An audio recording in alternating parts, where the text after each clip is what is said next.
This is a beautiful Madagascar lace plant that was introduced just a couple weeks ago. Doing very well right now.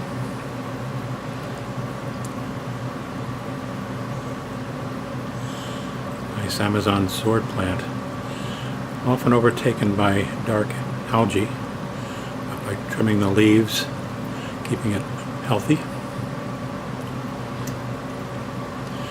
You see the black mollies all over the place here. These are babies who have grown up from some very large parents, but much smaller than the parents. There's one or two that have grown up with the size of that.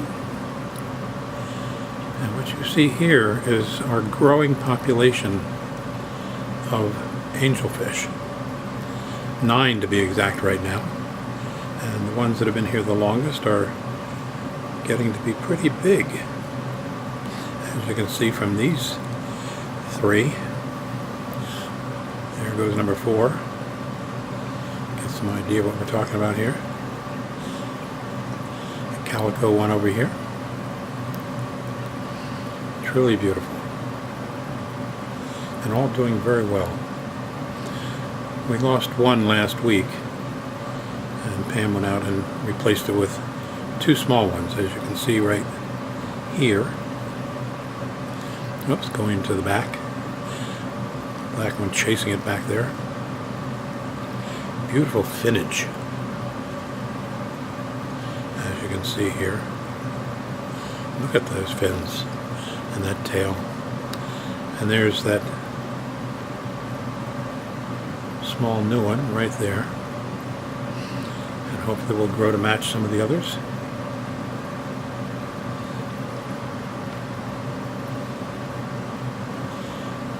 And this black one is just gorgeous too. Not totally jet black like the black mollies, but still impressive. And then over here, beyond the calico, we have one almost like the calico. And then look at the finnage on this one. Isn't that gorgeous? Very pleased with how well they're working out, even though they tend to challenge each other at times.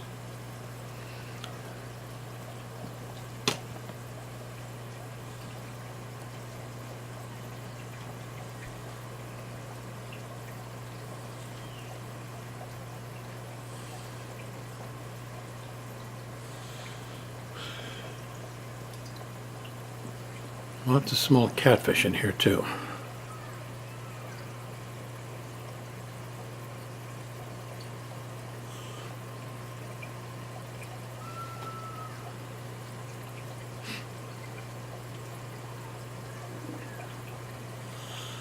But like I said, here beyond that Madagascar lace plant is some new ones. First of all, this banana plant. I always loved a banana plant. They became hard to find for a little while, but now this one is growing very big. Beautiful leaves on it, as you can see. And behind it, a new Amazon sword just added today after a shopping tour. And behind that, we have a crypt plant with those narrow leaves right embedded behind the Madagascar lace plant.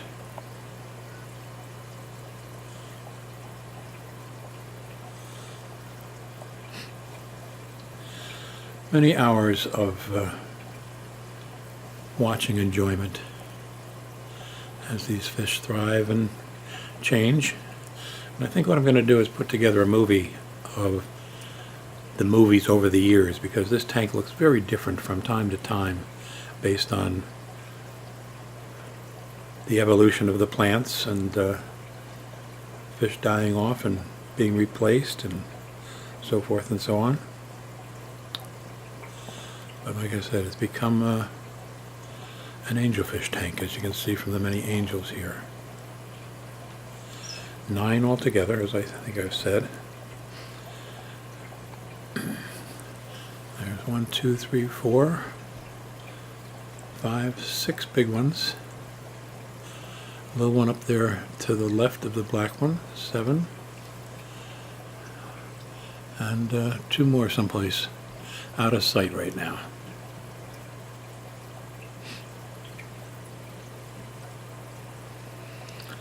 We're fed a nice meal of fresh brine shrimp today.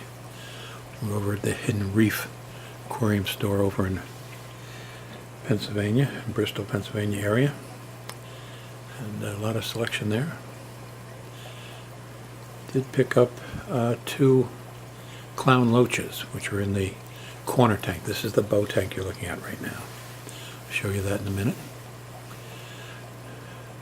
Tempted to buy some cardinal tetras. They were a reasonable price, $2.49, but passed them up, just invested too much.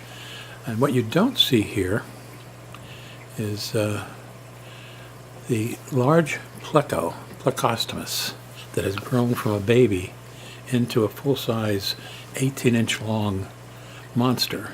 And so I took it out of the small office tank, 30-gallon hex tank, and moved it into here, not having seen the pleco that was in here for a long while. And all of a sudden there's 2 of them coming out, not right now, but in general coming out.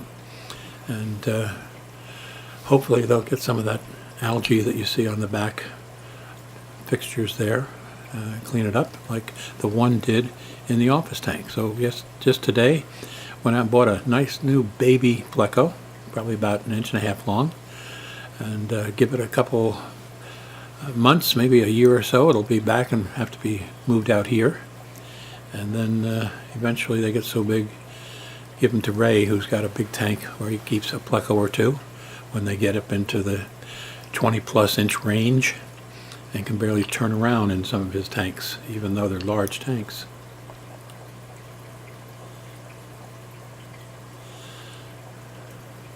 Also picked up another Madagascar lace plant just like this one that's now in the office tank, hoping it will do as well as this one has over the past month or so we've had it in here. Some of the fish over here going after some algae tabs that are in there. And you can see in the background here some different tetras, rasbora, white clouds, Bristilla tetras, black neon tetra, and of course some red platies. And then over on the far side you can see what I was just talking about. There's one cardinal tetra that has survived forever, it seems. Don't know why. All his partners didn't make it, but he's there, and I would love to have a school of them, but he just lives on. Put a couple of neons in there recently, and they've narrowed down to 1 or 2. So it's a small school in the back corner over here that you may or may not be able to see what I'm talking about. There's actually 2 of them back there.